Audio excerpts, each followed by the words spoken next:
The Toronto Maple Leafs continue to add defensemen by signing defenseman Jani Hakanpaa out of Dallas, and we get some huge quotes from Brad Treliving that might shock a lot of people. We'll get into this later on this episode. Before we start, I just want to say we're trying to reach 4,000 within the next 2 weeks. So if you guys haven't subscribed yet and you don't want to miss anything to do with the NHL, make sure to go down and hit that subscribe button. We'll be all offseason into next season covering everything in the NHL. But with that, let's hop straight into the first topic today, which is the Leafs sign Jani Hakanpaa.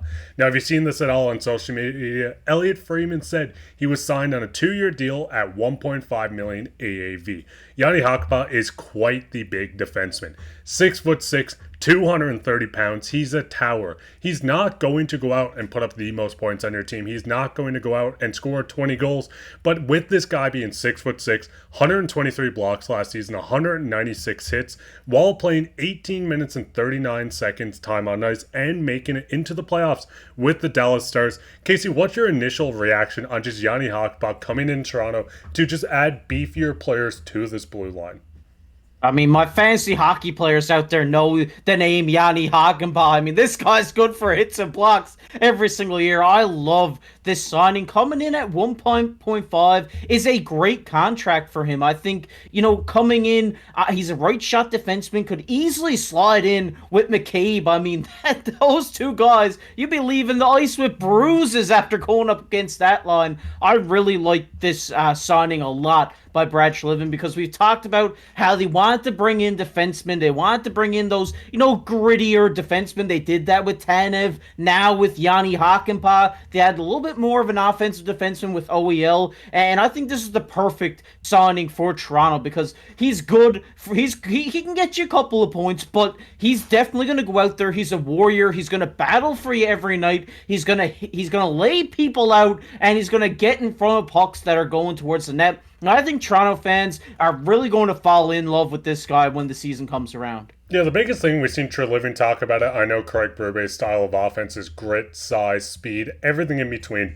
So bringing in this giant of a man, 6'6", you can kind of look at this as a Zadorov light. Obviously, so many teams are in on Zadorov. He went to Boston, but you get a player with the exact same size as Zadorov. He's a little lighter. He throws as many hits, as many blocks, and getting this guy in just for the help in the playoff push is going to be huge. And when you're looking at the Leafs back end on their defensive pairings, you have a lot of new faces. Obviously, Morgan Rielly staying with Chris Tanev being the new addition on that line. You have OEL that might play with Jake McCabe. You have Benoit, Timothy Liljegren, and Hakanpaa. This defense looks a lot better than what was ran last year. It was just last season that Lyubushkin, and there is no hate on Bush. I thought Bush was awesome, but it was just last season that Bush was our top line right D. Now we come in with two new faces on the right side and a new face on the left. Casey, what's your thoughts on just the defense and the improvement going into the season? Yeah, like you just brought it up there. It's extremely different, but extremely better in my opinion, because we talked a lot last year about how they needed to add grit and size at free agency on the blue line. They tried to do that with Lyubushkin. They tried to do that with Edmondson, but I don't think those guys were the perfect fit. And I really do think that, they should have got Tanev at the deadline, but they have him now, and that's the guy who's going to be the key to this blue line, especially now bringing in Hakanpaa. These are two guys who are just going to go out there and they're just going to play defense. You don't need to worry about them getting points on the board. They're going to go out there and try to shut down every opposing team's offense, and they're proven to be very successful at that side of the game. And I think this, to answer your question, is extremely better for Toronto, and it's definitely going to help out Joseph Wall back there in the cage with these guys backing him in front of him on the blue line. And the biggest thing is, too, I know a lot of people online were saying, hey, there's not a lot of puck movers. We have too many guys that are just pure defense. But I think we have the complete opposite. You have a guy like Morgan Rielly on that top line to be your offensive guy. OEL is a pure offensive defenseman. He can be the puck mover there. You still have Timothy Liljegren on the third pairing. All these guys can move the puck. You need some defenders, and that's exactly what Brad Treliving went out and got. The biggest thing I've noticed, too, is the fact that Hakanpaa got a 2-year deal, and you can see that Jake McCabe is on the last year of his deal.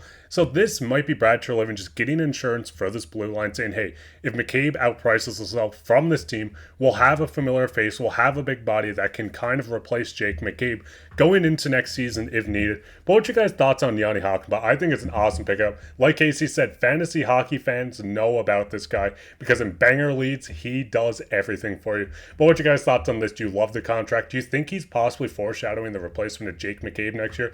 Let us know down in the comments. But we'll get straight into the second topic today, which is Brad Treliving speaks out. Now, we got a few quotes from Luke Fox. Shout out to him on Twitter. He said, Brad Treliving wants to add at forward still. Says Mint and Cowell must prove they can play in the men's league. Open to prospects, earning a role, but doesn't want to gift them a spot out of camp. And Casey, what's your thoughts on this? It was just last season we've seen a guy like Fraser Minton make this team for 5 to 6 games. We've seen Cowan fighting during the preseason. Brad saying he doesn't want to gift them the spot. Do you think they could kind of fight for that spot to get into the lineup?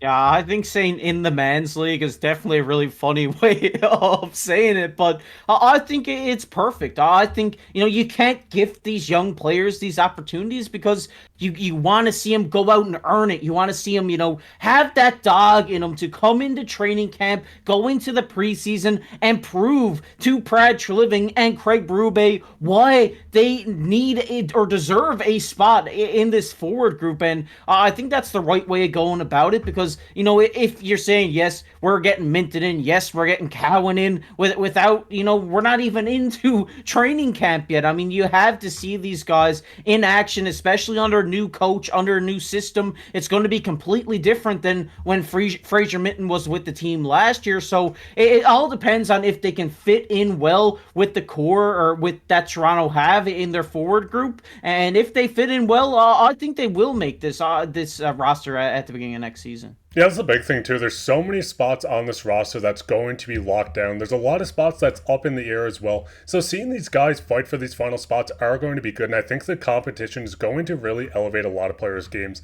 What your guys' thoughts on this topic as well? But we'll go straight into the second quote, which was Treliving talking on John Tavares, how he's eligible for an extension. He said, I'm not going to get into any contract discussions we may or may not be having. Tavares is currently training at the Leafs facility, and this is very John Tavares-like. To be in the middle of July 1st during free agency craziness and still be practicing. But what's your thoughts on just expiring contracts that Treliving doesn't want to touch on? It seems like he isn't willing to just kind of go straight into signing these guys. Yeah, I think with Tavares, I think you kind of play this out for this season because I think you can risk losing him at the end of the season, even though I don't think he will leave Toronto. I think you see how he plays this year, if he's still up to par as he was, and then offer him the contract then. But if you pay too much for him, say now, extend him for 2, maybe 3 more seasons at whatever the cap it will be, and this season he goes out and just shows that a little bit of a decline, it'll definitely take the future hit of cap on you extremely difficult. And I think the perfect way to do this is definitely wait till the end of next season, because I don't think he will leave Toronto, but I think, taking this risk is definitely something that needs to happen. Yeah, because the thing is, Tavares is getting into the end of his career. He's still an impactful player, but like you said, you don't want to give him this big extension, maybe 2 to 3 years for a couple of $1 million, just for him to completely decline, and then you're stuck with this. It's better to play through. I think John Tavares is 100% coming back to the Leafs. I think he takes a hometown discount, but it definitely saves Brad Treliving a lot of stress down the road instead of signing him now. But we also have another quote where he was talking about newly acquired OEL and just saying on how and why he went 4 years. It was in order to get the player. Same reason Ryan Reeves got an extra year on his deal. There's a bidding war happening in the NHL. OEL is an offensive defenseman that ran a top power play unit in Florida and also won a Stanley Cup. He wanted to play on a competitive team. A lot of teams were calling, so this extra year might have been the make or break difference on Treliving bringing him in. But what's your thoughts on the Leafs going with the long-term deals? I mean, we've seen it with Chris Tanev. We're seeing it with OEL. What's your thoughts on just giving these older players the longer contracts? Oh yeah, we seen this last season. He tried to bring that offensive guy in with John Klingberg. Luckily, it was only a 1-year deal. Unfortunately, he went down with that season-ending injury. But with OEL, I think he's improved a lot during his time in Florida, and I think that this guy is a very good offensive defenseman that the Leafs have kind of been looking for. They've added a lot of grit, but they've also added a pure offensive guy, which is going to make a huge difference, especially to the power play unit. Maybe they get him on the top power play unit. Maybe he quarterbacks that unit, and Morgan Rielly say goes to PP2, or maybe it's the other way around. But I definitely think 4 years, in order to get him is definitely worth it, because I think OEL at one point was one of the best defenders in the league. So if he can tap into that again, I think he's going to have a fine 4 years here in Toronto. Yeah, because the biggest thing is we see the Leafs power play kind of struggle season after season, which is so weird because of their star-studded power. But it seems like that quarterback is needed. Morgan Rielly has done a good job from time to time, but it seems like they need a new face, someone to make this more of a changed look on the power play, to get things rolling, a guy with a cannon of a shot zone that can set you up, quarterback this power play, and I think that's exactly what they wanted with OEL. But what's your guys' thoughts on all of Treliving's just comments? What's your thoughts on Hakanpaa coming to the team? Let us know down in the comments. But speaking of comments, we'll get into everyone's favorite topic, which is comments of the day. Comment today comes from Wana. He says, Vegas using LTIR since they came into the league. And listen, I completely agree with you. I won't touch on it much because everyone knows Vegas loves their LTIR. It's almost like Mark Stone's second home. But with that, if you guys want to go down and leave a comment on anything we talked about in this video, it could be featured on the next episode like our friend did here today. While you're down there, leave a like, share this with your friends. Make sure to go down and subscribe. We're trying to reach 4,000 by the next 2 weeks. I know you guys can get us there, so make sure to go down and share this and subscribe. But I've been your host, Mark Pye, with my co-host, KC. Take care.